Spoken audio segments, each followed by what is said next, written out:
Good day to all. Today we are going to start our first chapter from the beginning of time. In this video we will discuss about the early humans. And first one topic is sources to understand early human history. ठीक है, सबसे पहले हम sources के बारे में पढ़ेंगे कि हमें जो अर्ली ह्यूमन है वो हमें कहाँ से मिले और उनके बारे में हमें क्या पता चलता है. Discoveries of human fossils, stone tools and cave painting help us to understand early humans. ठीक है, सबसे पहले हमें क्या मिला, ह्यूमन के फॉसिल्स मिले, स्टोन टूल्स मिले जो वो यूज करते थे और उनके द्वारा बनाई गई कुछ पेंटिंग्स मिली. And that was history. Each of these discovery has a history of its own.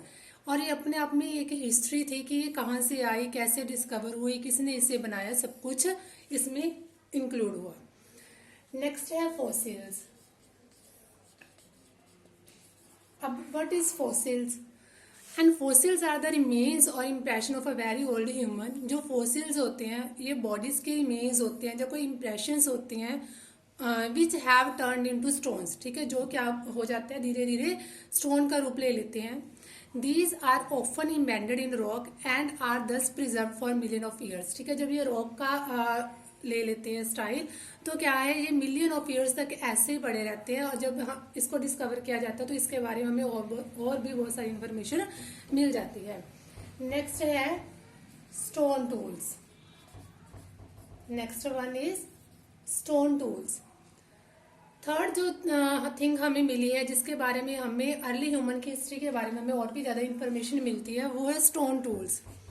Stone tools made and used by early human. ठीक है, जो टूल्स थे वो स्टोन के बनाए जाते थे अर्ली ह्यूमन के द्वारा और उसे यूज भी किए जाते थे.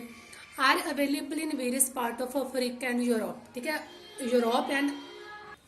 यूरोप एंड अफ्रीका के जो पार्ट्स है वहां से हमें ये सारे स्टोन टूल्स मिले हैं. अब स्टोन टूल्स है कौन कौन से? Stone tools such as pebbles. ठीक है, पीबल्स मिले हैं हमें एंड शार्प स्टोन.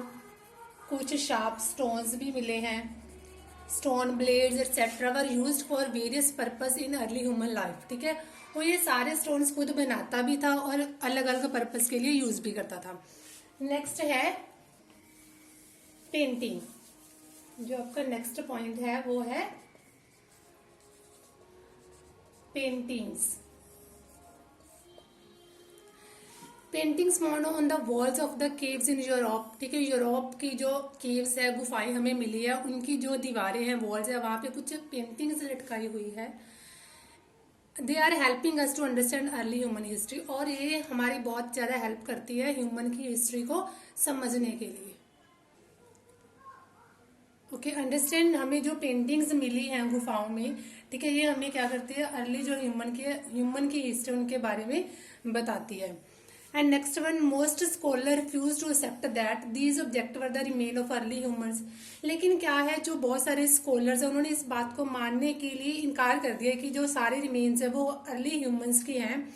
वो कहते थे didn't believe the ability of early human to make stone tools. ठीक है, वो ये समझते हैं कि अर्ली ह्यूमन जो था उसके पास इतनी एबिलिटी नहीं थी कि वो अपने आप स्टोन के टूल बना पाए या पेंटिंग कर सकता है. After a few year the true significance of this find was realise. लेकिन कुछ टाइम बीत जाने के बाद उनको भी ये रियलाइज हो गया कि ये वही है जो हमें अर्ली ह्यूमन की हिस्ट्री के बारे में बताते हैं.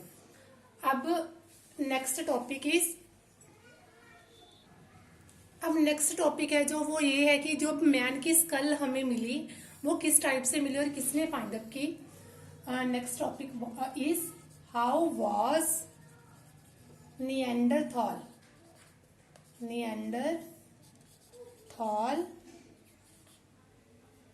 डिस्कवर. निएंडरथॉल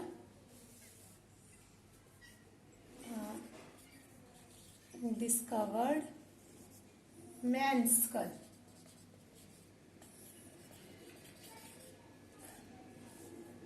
अभी फर्स्ट पर्सन था जिसने मैन की स्कल को फाइंड अप किया. ये बात है अगस्त 1856 की.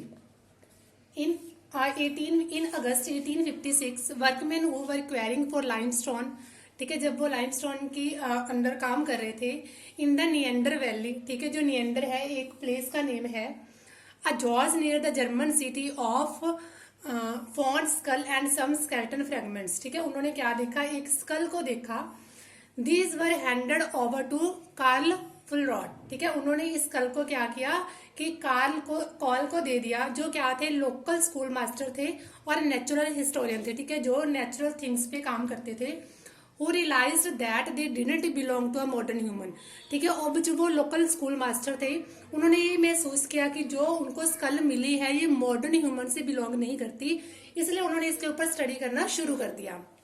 And next he then made a plaster cast, उन्होंने एक प्लास्टर का कास्ट बनाया ऑफ द स्कल, ठीक है, स्कल के around, and sent it to Herman, और इसको हरमन के पास भेज दिया, जो क्या थे, एक प्रोफेसर थे of autonomy of Bonn university, Bonn university के अंडर वो एक प्रोफेसरिंग का काम करते थे।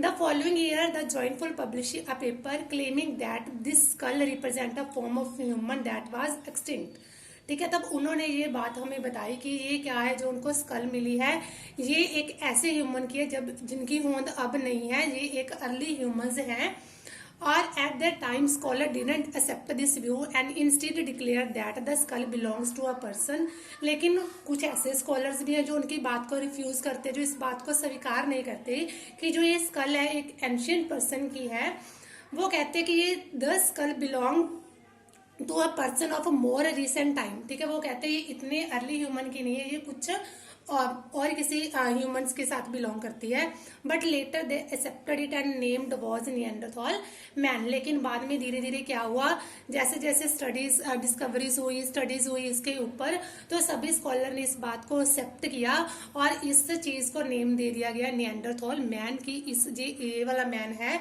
जिसने क्या किया था, फर्स्ट अर्ली ह्यूमन की जो स्कल थी उसको डिस्कवर किया था।